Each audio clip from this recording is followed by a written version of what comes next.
परम प्रेममय श्री ठाकुर जी के श्री चरणों में मेरा कोटि कोटि प्रणाम। जगदीश्वरी, जगपालिनी, पुरुषोत्तमार्धांगिनी, प्रणाम तुम्हें नारायणी। परम पूज्यपाद पितृदेव शिशि बरदा के श्री चरणों में कोटि कोटि प्रणाम। आचार्य देव के श्री चरणों में मेरा कोटि कोटि प्रणाम। समस्त इष्ट परिवार के श्री चरणों में कोटि कोटि प्रणाम। यहाँ उपस्थित पंजाधारी दादा, मातृमंडली, छोटे छोटे बच्चों को मेरा यथा योग्य स्थान पर आनंदित, प्रेम भरा, भक्ति भरा जय गुरु। आज के दिन आप लोगों ने मुझे यहाँ बोलने का जो सुअवसर दिया, इसके लिए मैं आप लोगों को तहे दिल से आभार व्यक्त करती हूँ। क्योंकि ठाकुर जी की बात आप ये सोचेंगी कि मैं आज बोल पाऊँगी, बोल लूँगी, मैं सत्संग चली जाऊँगी, सत्संग कर लूँगी, लेकिन जब तक उनकी मर्जी नहीं होगी तब तक आप नहीं कर पाएंगे। उनकी मर्जी हर चीज में, कहते हैं ना, ठाकुर जी की मर्जी के बिना एक पत्ता भी नहीं हिलता। इसलिए कहते हैं करता करत न होत है, गुरु करे सब होई, सात खंड नौ दीप में गुरु से बड़ा न कोई। मैं कोशिश करूंगी कि जो आप लोगों ने जो मुझे समय दिया है, उस समय के अंदर ही मैं अपनी बातों को रख सकूं, मैं अपनी जो अनुभूतियां हैं उसको मैं बता सकूं, और ठाकुर जी के विषय में जितनी मेरी भी जानकारी है मैं कोशिश करूंगी कि उसको आप लोगों के समक्ष रख सकूं। एक हाउजर मैंदा की किताब उन्होंने लिखी थी, ocean in A tea cup.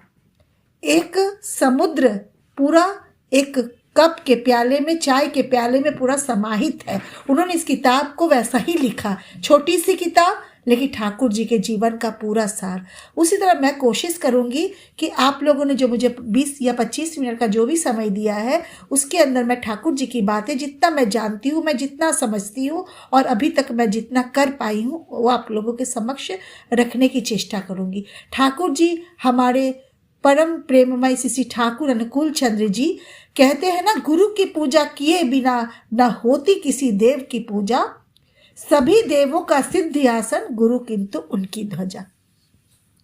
ये बातें मैं भी जानती हूँ, आप भी जानते हैं, लेकिन जब हम लोगों को गुरु करने का समय आता है तो हम लोग भटक जाते हैं, भटकाव में चले जाते हैं कि अभी नहीं, कल नहीं, परसों नहीं, अभी 10 दिन बाद, बुढ़ापे में। ऐसा हम लोग देखते हैं जहाँ जहाँ जाजन होता है, वहाँ जो कम एज के जो आजकल के बच्चे हैं, उनके मन में यही रहता है कि अभी क्यों गुरु करना है, अभी तो हम लोग को खाने पीने का दिन है, अभी तो हम लोग घूमने का दिन है। जी हाँ, बेशक घूमने का दिन है, खाने पीने का दिन है, लेकिन अगर ऐसी बातें ही, स्वामी विवेकानंद को आप लोग सब लोग सुने होंगे उनका नाम, वो रामकृष्ण देव के अनन्य भक्त थे। और जहाँ तक मुझे जानकारी है, जहाँ तक किताबों से मैं पढ़ी हूँ, कि उनकी मृत्यु बहुत कम एज में हो गई थी। वो महज 39 साल की, 39 ईयर्स के ओल्ड, 40 साल के अंदर ही वो उन मृत्यु हो गई थी। अगर वो यही सोचते कि मैं बुढ़ापे में गुरु करूँगा, तो क्या विवेकानंद हो पाते? तो ठाकुर जी हमारे जीवन में क्या करते हैं? ठाकुर हमारे जीवन में सारी जो चीज़ें हैं, जितनी सारी हमारे रिश्ते हैं, सारा ठाकुर जी निभाते हैं, अगर हम उसको समझे जाने तभी। कहते हैं ना, अनुभूतियों के द्वारा जो जाना जाता है उसे ही ज्ञान कहते हैं। अनुभूति क्या आपको नहीं होती है? रोज हम लोग अनुभूति में से ओतप्रोत होते, रोज हम लोगों के समक्ष कितनी सारी अनुभूतियाँ होती है, लेकिन हम उसको समझ नहीं पाते हैं, हम उसको जान नहीं पाते हैं, क्योंकि हमारे पास विश्वास की कमी है। इस विश्वास की कमी की वजह से हम भटकते रहते हैं। हम इधर मंदिर जाते हैं, मस्जिद जाते हैं, गिरजाघर जाते हैं, गुरुद्वारा जाते हैं, ना जाने कितने भटकाव में भटकते हैं। अंत में जब हमारी उम्र हो जाती है तो हम भटक भी नहीं पाते हैं, क्योंकि हमारे पैर हमारा साथ नहीं देते, हमारा हाथ हमारा साथ नहीं देते। इसलिए कहते हैं ना, सत्संग करो स्वस्थ जवानी में, बुढ़ापा किसने देखा है। कितनी सुंदर लाइनें हैं कि सत्संग करो स्वस्थ जवानी में, बुढ़ापा किसने देखा है। पैर से लंगड़े हो जाओगे, तीर्थ तुम जा नहीं पाओगे, हाथ से लूले हो जाओगे, दान तुम कर नहीं पाओगे, मुख से गूंगे हो जाओगे, भजन तुम गा नहीं पाओगे, कान से बहरे हो जाओगे, सत्संग तुम सुन नहीं पाओगे। तो हम किस उम्र की बात कर रहे हैं? जब लूले हो जाएंगे, जब लंगड़े हो जाएंगे, जब बहरे हो जाएंगे, जब अंधे हो जाएंगे, इस उम्र में जाके क्या सत्संग हो पाएगा? इसीलिए समय रहते, कहते ना, समय गवाया पथ खोजन को, हम लोग पथ खोजने के लिए निकले थे कि हम लोग को सदगुरु मिल जाए। समय गवाया पथ खोजन को, अनुष्ठान का आडंबर, अनुष्ठान ही पाया हमने, पथ गया चूल्हे भार। हम लोग निकले थे पथ खोजने, अपने गुरु को खोजने निकले थे कि कैसा गुरु किया जाए। खोजते खोजते हम अनुष्ठान में फंस गए, खोजते खोजते हम आडंबर में फंस गए, हम ना जाने कितने सारे चीज़ें करने लगे, लेकिन जो हम पथ के लिए निकले थे वो पथ ही हमारा कहीं खो गया और हम आडंबर में फंस के और हमारा समय समाप्त हो गया। तो हमारा समय, हमको ये बातें समझनी पड़ेगी, हमको ही नहीं, हमने समझ लिया, हमारा समय आ गया, हमारा समय बीत रहा है। आने वाली पीढ़ी जो हमारे आने वाले समय के हमारी कर्णधार है, जो हमारे सत्संग की, जो हमारे मातृ सम्मेलन की मशाल जिनके हाथों में जानी है, उनको हम लोग अपने बातों से समृद्ध करें, अपने याजन से समृद्ध करें, अपने यजन से समृद्ध करें। वो कैसे कर पाएंगे? हमारा पूजा तो करते हैं, हम जानते हैं कि जब हम बीमार होते हैं तो दवाई से हम ठीक हो जाएंगे, लेकिन बीमारी की वजह अगर हमारे पास गुटखा खाना है, शराब पीना है, न जाने कितनी नशापाती करना है, कुसंस्कार है, इनको कैसे दूर करेंगे? दवाई से तो व्याधि तो दूर हो गई, शरीर का रोग तो दूर हो गया, लेकिन ये नशा के लिए क्या दवाई हो सकती है? ये नशा के लिए हमारे पास कौन सी दवाई है? बुरी आदतों के लिए कौन सी दवाई है? तो यही बात हमको समझनी पड़ेगी और अपने आने वाली पीढ़ी को समझाने पड़ेगी कि इसकी दवाई हमारे पास है, इसकी दवाई हमारे पास है कि हम लोग सबको सत्संग के आश्रय में लाए, सबको सदगुरु की दीक्षा करवाए। ये हमारा आपका काम है। और इसलिए ठाकुर जी कहते हैं जितना हो सके जाजन करो, क्योंकि जब जाजन तुम करोगे तभी तुम अपने प्रवृत्तियों पर लगाम ला पाओगे।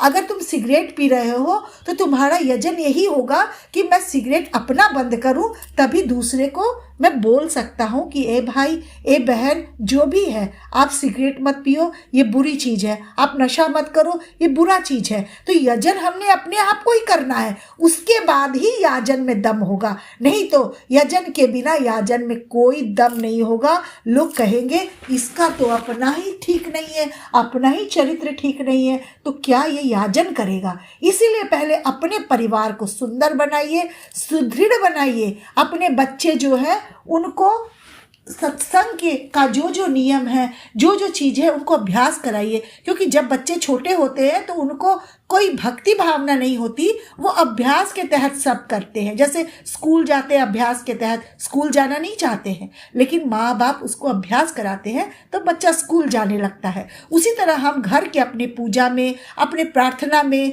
इष्ट वृत्ति में, यजन में, याजन में अगर हम बच्चों को शामिल करेंगे, उनको अभ्यस्त करेंगे, तो निश्चित तौर पर वो अभ्यस्त हो जाएंगे। और जैसे जैसे समय बीतेगा, जैसे जैसे ये वृक्ष जो विशाल वृक्ष का आकार लेगा, तो उसके सारे पत्ते, सारी चीज़ें सब सुंदर सुंदर निकलेंगी और वो बहुत सुंदर होके बच्चा निकलेगा। क्योंकि किसी भी बच्चे को कच्ची मिट्टी जब होती है तो उसको आप कैसा भी आकार दे सकते हैं।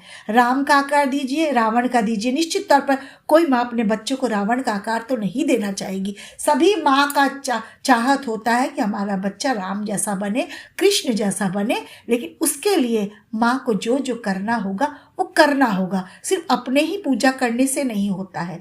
अभी मैं आचार्य देव की बात मैं आपको बताऊं कि हम लोग कहते हैं ना दीक्षा पत्र कार्य। दीक्षा पत्र कार्य कौन सा कार्य है, ये कहाँ से आ गया? इसको मैं भी सोचती थी कितना कठिन काम है।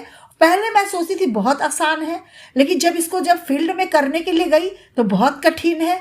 कठिन इस तरह है क्योंकि जहाँ जहाँ आप जाते हैं, एक तो लोगों का दरवाज़ा खटखटाना, वो दरवाज़ा खटखटाया, वो मनुष्य जो निकलेगा वो आपको गाली भी दे सकता है, प्यार से गले भी लगा सकता है, कुछ भी कर सकता है। जब प्यार से गले लगाते हैं तो बहुत अच्छा लगता है, लेकिन जब कई जगह तिरस्कार, गालियाँ मिलती है तो खराब लगता है। लेकिन वहीं पर से हमारा अहंकार जाता है, अहंकार कम होता है। और ठाकुर जी कहते हैं ना, man is my income and love is my expenditure.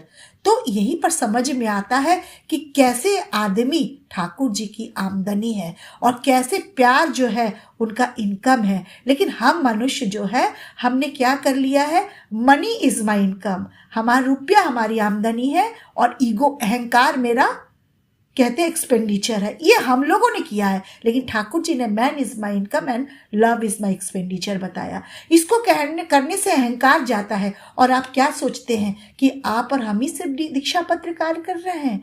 हमारे आचार्य देव भी दीक्षा पत्र कार्य के लिए ही निकले हैं और वो कार्य कर भी रहे हैं। इसका मैं अपनी अनुभूति के आधार पर एक साक्षात उदाहरण, जो भी 1 महीना पहले की घटना है। एक दिन मेरे पास आसाम के गुवाहाटोली मोरी गांव से फोन आता है। एक दीपन घोष भाई हैं जो आचार्य देव के साथ परिक्रमा में शामिल हैं। वो फोन करते हैं कि कहते हैं, ममता दीदी, मैं आचार्य देव इस समय आसाम के गुवाहाटोली मोरी गांव में बैठे हैं और यहाँ पर एक माँ आई है और एक उनका बेटा आया है।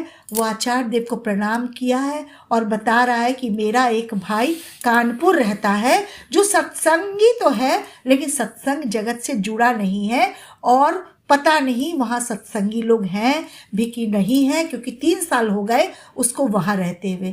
तो आचार्य देव का वहाँ से मेरे पास फ़ोन आता है।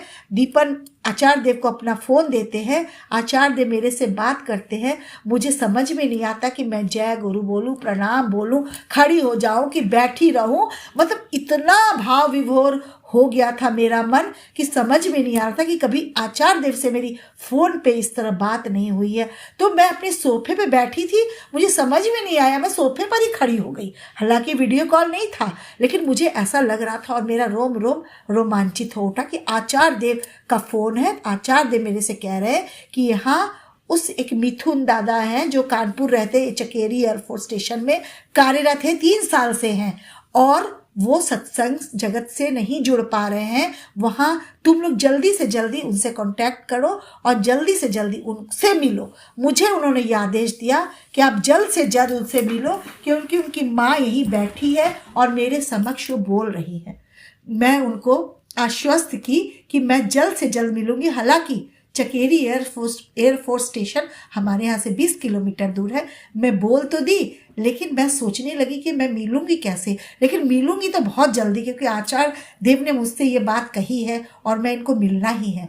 मैं तुरंत फ़ोन उठाती हूँ। दोपहर का समय था, 2-3 बज रहे थे। फ़ोन उठाती हूँ, उनका फ़ोन नंबर जो मुझे मिला था, मैं उस पर फ़ोन करती हूँ। 4-5 बार रिंग करती हूँ, लेकिन कोई मुझे जवाब नहीं आता है, ना उधर से कॉल बैक आता है। फिर मैं सोची कि अब पता नहीं ये उठाएंगे कि नहीं उठाएंगे, क्योंकि वो सत्संग से जुड़े नहीं थे, क्योंकि अभी तक उन्होंने पता नहीं किया था कि कानपुर में सत्संग केंद्र है कि नहीं है, यहाँ सत्संगी लोग हैं कि नहीं है। तो इससे मुझे लग रहा था कि शायद वो उतना जुड़े नहीं हैं। फिर मैंने उनके व्हाट्सएप पे लिखा कि ऐसे ऐसे आचार्य देव ने मुझे निर्देश दिया है आपसे बात करने के लिए, आपसे मिलने के लिए। फिर रात में उनका फ़ोन मेरे पास आता है 9 साढ़े 9 बजे के करीब। जब वो सारी चीज़ें पढ़ लेते हैं, वो कहते हैं कि चूँकि एयरफोर्स स्टेशन पे हम लोग रहते हैं तो हम लोग को अननोन कॉल उठाना नहीं रहता है। और जब मैंने आपका व्हाट्सएप मैसेज पढ़ा तो वो इतने आनंदित हो गए कि करोड़ों लोगों में दादा ने उनको याद किया और दादा उनको ढूंढ निकाले। कानपुर के सत्संगी को दादा आसाम से ढूंढ के निकाल के और मुझे बता के उनको आगे लाए। और वो दादा उस दिन से इतने आनंद विभोर हो गए और मैं प्लान बनाती रही कि आपसे जल्दी से जल्द मिलना है, जल्द से जल्द मिलना है। लेकिन बाधाओं पे बाधा आती जा रही थी, क्योंकि उनके तरफ से कोई ज़्यादा जोश नहीं था और मेरी तरफ से चूंकि मैं अकेली थी, 20 किलोमीटर जा नहीं सकती थी, मेरे पतिदेव की छुट्टी नहीं थी। खैर संजोग ऐसा था कि हमारा 8 दिसंबर को हम लोगों का उत्सव था। तो उत्सव में मैंने उनको आमंत्रित किया कि आप उत्सव में जरूर से आना, यहीं पर हम लोग मिलेंगे और यहाँ फोटो खिंचाकर हम लोग आचार्य देव को भेजेंगे। 8 दिसंबर को वो आते हैं, मैं उनसे मिलती हूँ। असमिया है वो, और जब उनका एक 5 साल का बेटा भी है और दोनों पति पत्नी और बच्चा आता है और सत्संग के कार्य उत्सव में सब विभोर हो जाते हैं। एक समय होता है जब उत्सव अपनी चरम सीमा पर थी। इसी समय एक मैसेज आता है कि जो मिथुनदा आए थे उत्सव में, उनका बच्चा 2 घंटे से नहीं मिल रहा है।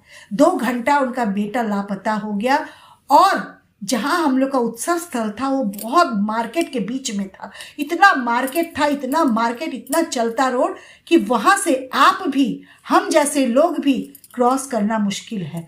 वहाँ बच्चा कहाँ खो गया, इतनी भीड़ भाड़ इलाके में। कानपुर इतना बड़ा शहर है, वो दादा भी डिस्टर्ब हो गए।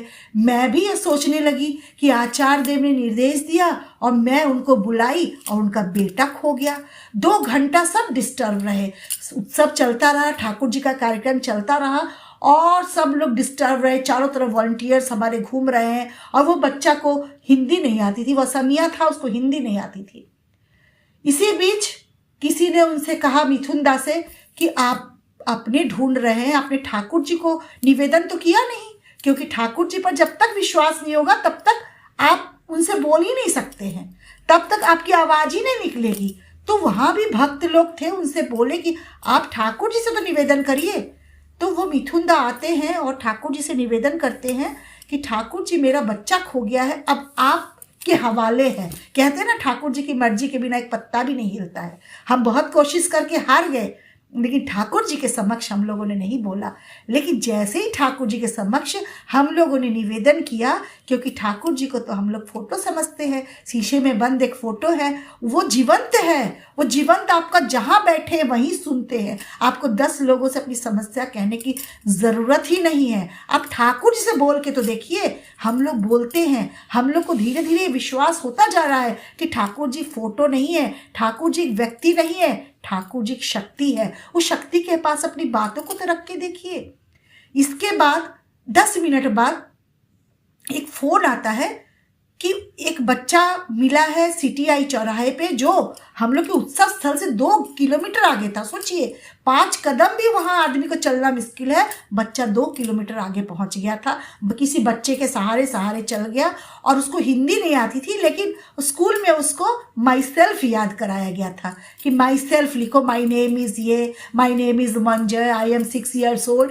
तो वो याद किया था, वो फट से बोल नहीं पाया अपना फोन नंबर, लेकिन माई सेल्फ के 5वें लाइन में उसका फोन नंबर आता है। जो 5 लाइन बोला, 6ठे लाइन में वो अपना फोन नंबर उस व्यक्ति को बताता है, जहां पर वो बोलता है मैं शादी में आया था और मैं मम्मी को ढूंढ रहा हूं। तो वो व्यक्ति सोचते हैं कि बगल में ये गेस्ट हाउस है, हो सकता है यही शादी हो रही होगी, यही उसकी मम्मी मिल जाएगी। लेकिन वहां वो शादी तो था नहीं, लेकिन वो बच्चा था, उत्सव को शादी समझ रहा था। और सही ही भी बच्चा समझ रहा था, क्योंकि हमारा जब कार्यक्रम उत्सव होता है बिल्कुल एक शादी की तरह होता है। इतना सुंदर से उस दिन का परिवेश, उस दिन का वातावरण रहता है कि उसको बोल के नहीं बताया जा सकता है। तो वहाँ से फ़ोन आता है कि ऐसे ऐसा बच्चा है।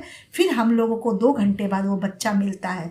तब वो दादा को इतना विश्वास हो जाता है, इतना विश्वास हो जाता है कि आज की डेट की बात कहूँ कि चकेरी एयरफोर्स स्टेशन में बहुत सारे गुरु भाई हमको मिले और उस दादा ने अभी परसों 25 दिसंबर को सत्संग रखवाया। मिथुन पातरदा उनका नाम है। सत्संग रखवाया और खूब धूमधाम से सत्संग किया। मतलब आचार्य देव घूम रहे हैं, ये हम लोग सोचते हैं उनका परिक्रमा है, वो इधर जा रहे घूम रहे हैं। अरे वो अपना काम कर रहे हैं, वो भी अपना जो दीक्षा पत्र का कार्य जो उन्होंने सबको सौंपा है वो भी इसी कार्य में है। इसका जीता जागता उदाहरण मैं आपको बता ही रही थी कि ऐसे ऐसे वो बच्चा मिला। आज के डेट में अभी महीना भर भी नहीं हुआ है कि वो सत्संग केंद्र से इतना जुड़ गए कानपुर सत्संग केंद्र से। ना जाने कितने उस एयरफोर्स स्टेशन में उन्होंने गुरु भाइयों को सर्च किया। सारे गुरु भाई हम लोग से मिले। हम लोग 25 दिसंबर को उनके यहाँ सत्संग करने गए थे। तो ऐसे हमारे आचार्य देव कहते हैं ना, शिक्षा लेके दीक्षा धरो, आचार्य को करके सार, आचरणी बोध चलन से ज्ञान समंदर हो जा पार। हम लोग आचार्य देव का परिक्रमा समझ रहे हैं, वो भी दीक्षा पत्र कार्य में निरंतर लगे हैं। और जहाँ जहाँ जिससे भी हो रहा है उससे, जहाँ वो पूरे विश्व में लोगों को ढूंढ रहे हैं और उनको अपनी भावनाओं से ठाकुर जी के उससे ओत प्रोत कर रहे हैं कि आओ सब ठाकुर जी से जुड़ जाओ, एक माला के सभी फूल बन जाओ। तो कितना आनंद आदमी को आता है। इसलिए कहते गंभीर विश्वास से सब कुछ संभव है। आज की मैं घटना बताऊं, एक मेरी आज की अनुभूति है। आज मेरा दिन सुबह से हम लोग अशांति में थे, क्योंकि मेरे भैया जो देवघर रहते हैं उनके फ़ोन आता है रात उनके यहाँ से कि घर में डकैती हो गई। अब घर में डकैती हो गई, हम लोगों का तो कांप गया कि भैया भाभी अकेले रहते हैं और घर में ऐसा क्या है कि डकैती हो गई।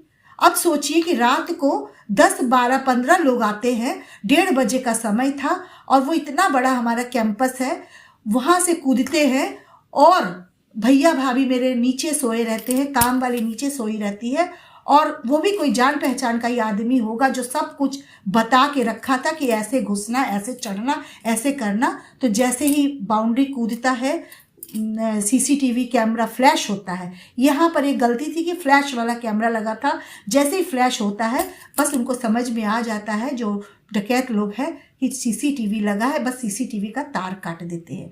उसके बाद वो क्या करते हैं, वो अपना चैनल गेट खोल के सीधे ऊपर की ओर जाते हैं। ऊपर हमारा बहुत बड़ा ठाकुर घर है, बहुत बड़ा, और एक साइड ठाकुर घर है और उसके साथ लगे 3-4 कमरे हैं। जब वो एक कमरा, जो मेन कमरा खोलने की कोशिश करते हैं तो वो नहीं खुल पाता है, तो वो पूजा घर का दरवाजा खोलते हैं। पूजा घर के दरवाजे में भी उतना ही मजबूत लॉक लगा है जितना इस साइड के कमरे में लगा है। पूजा घर का लॉक ठाकुर जी का, देखिए हम कहते हैं ना कि गंभीर विश्वास से सब कुछ संभव होता है, और जब ठाकुर जी को पकड़ेंगे तो आप, ठाकुर जी रात को सोते थोड़ी ना है, हम लोगों की रक्षा करते हैं।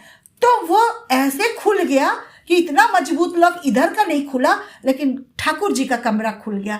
ठाकुर जी का कमरा खुला, उसमें उन लोगों को समय लगा। फिर उस ठाकुर जी के कमरे से ठाकुर जी का आसन उन्होंने उलट पुलट कर दिया। वो सोचे पता नहीं कहाँ माल खजाना मिलेगा। ठाकुर जी पूरा उलट पुलट हो गए। ठाकुर जी का ड्रॉअर खोला गया, सारा चीज कर दिया गया, कहीं कुछ नहीं मिला। उसके बाद एक पर एक कमरा वो चलते चले गए और नीचे भैया भाभी लोग सो रहे थे।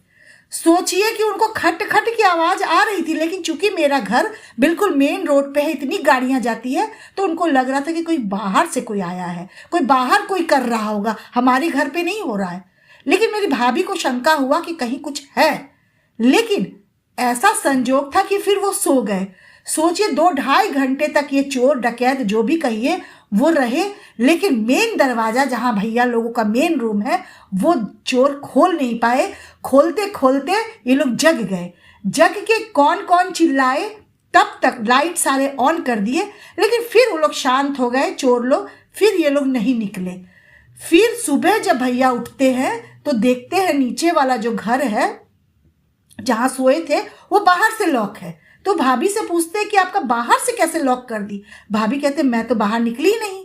फिर भैया दूसरी तरफ से निकलते हैं तो देखते हैं चैनल गेट खुला है। ऊपर जाते हैं, ठाकुर जी का रूम का दरवाजा टूटा है, एक उनकी बेटी के रूम का दरवाजा टूटा है, सारा सामान बिखरा है, लेकिन जो मेन कमरा था वो तोड़ नहीं पाए, वो टूट नहीं पाया, क्योंकि उनके पास समय ही नहीं बचा था। ठाकुर जी उनको समय ही नहीं बचने दिए। ठाकुर जी सारा चीज, जैसे ही पूजा घर का अगर कमरा नहीं टूटता तो ना जाने क्या अनर्थ हो जाता। अनर्थ इस तरह हो जाता, अगर भैया इनकेस नीचे से ऊपर आ जाते और बहसबाजी होती, उनके पास इतने औजार थे, माल खजाना तो बात की बात है, लेकिन कहीं उनको ही ना मार देते। सोचिए ठाकुर जी कैसे बचाते हैं, लेकिन इसके लिए हम लोगों को गंभीर विश्वास की जरूरत है।